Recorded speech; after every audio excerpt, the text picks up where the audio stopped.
السلام عليكم ورحمة الله وبركاته. جرى جرتو شمال كفون المان رموح ندخي شنو بقى جراتا الرجع فينا متكاتين نفده قاف متكتي دنا ده بيساوي يونا دقي فتو جراته نلله ملوينه جران ولا لاينا مولو تنيله لالينا دي كان سننجي تبي أجي سمي أبدي رامسك يخون يوسف بيرا دفتاته رامسك يخون سيفي خنين ورابه چو سيفي ورابه يوسف تولي لالدو garummo arrabni barbaachisu dhaggeeffadhu dhiira harargee nan barbaachisu jette qashti nu barbaadillee hin jenne nuti ni beeyta akka nam takkatti kutaa kudhata akka feetu arsi feetu jimma feetu wallagga kutaa kudhata akka keessaa tokkicha harargee dhiisite kutaa barbaadde filadhu nutillee nu jaaladhu isiniin illee hin jenne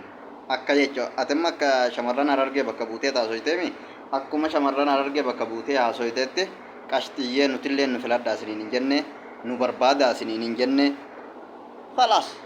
nutu nu barbaadaa isiniin hin jenne akka kutaa kudha takkatti yoo deebine shamarran baalageen shamarran harargeeti dhugaa yoo walitti himuun dhaggeeffadhaa eeganiif isinilleen komiin dhiira harargee jechuu eegadiisu diddanii dhugaa waliif bakkeessine shamarran baalageen shamarran harargeeti maaliif yoo jette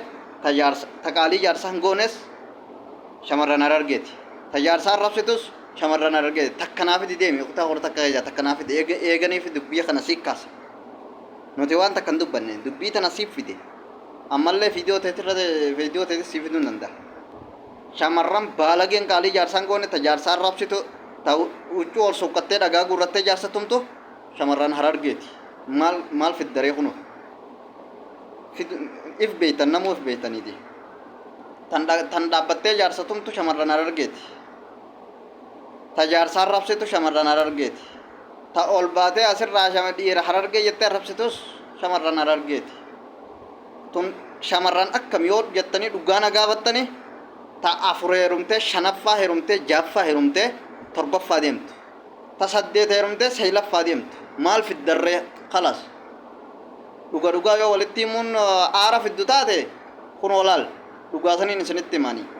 isinirraa illee achiin qaqqabu tasaddeet heerumtee saylaffaadhaaf deemtu warri asirraa nu arrabsitu jechuudha takkaan isii dubri takka gabbaatee dhiiraan argeettee nu arrabsitu wallaahi takkaan isii ta heerumee hin baane jettu ta gabbaatee dhiiraan argee arrabsitu fidaa mena takkanaa fida hundi isiitu nyaattu kakattuudha jechuudha nyaattu kakattuu ni beeytaniif nyaattu kakattuudha santu gabbahee dhiira harargee jee nu arrabsu jira of course yoo nurraa dhaabbattan ni dhaabbatta yoo hin dhaabbanne taate immoo walit gayyaana bal'inaan jechuu yoo likkii walitti himna tana booda gabbaatanii dhiira harargee jettanii yoo nu arrabsitanii dachaan isinii deebina nutilleen waan akkasiiti irra guddaa warra ilmaan facaasee biyya tana dhufee asirraa tiktookii jaarsa godhatee jaarsa dagatte jechuu wallee waan akka tiktookiin isin fuudhatti tiktokiin kun jaarsa keessan hin taane jaarsa keessan kabajjanii jaarsa keessan ibsi duddanii jaarsa keessan salaattan allaqe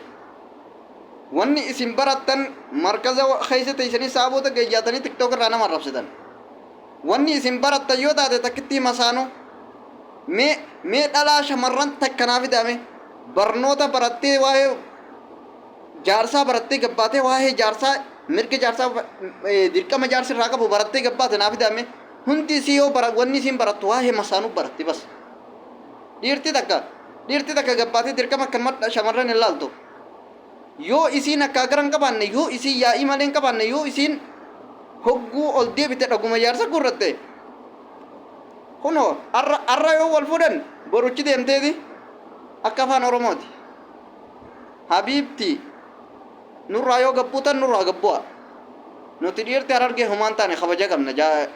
qabna kabajaa yoo si wallaaltan ammoo allaqe tanaafu viidiyoon tu yoo si bira dhufte sumee abdii nurraa gabbu'a tana booda yoo nurraa gadi hin buune ammoo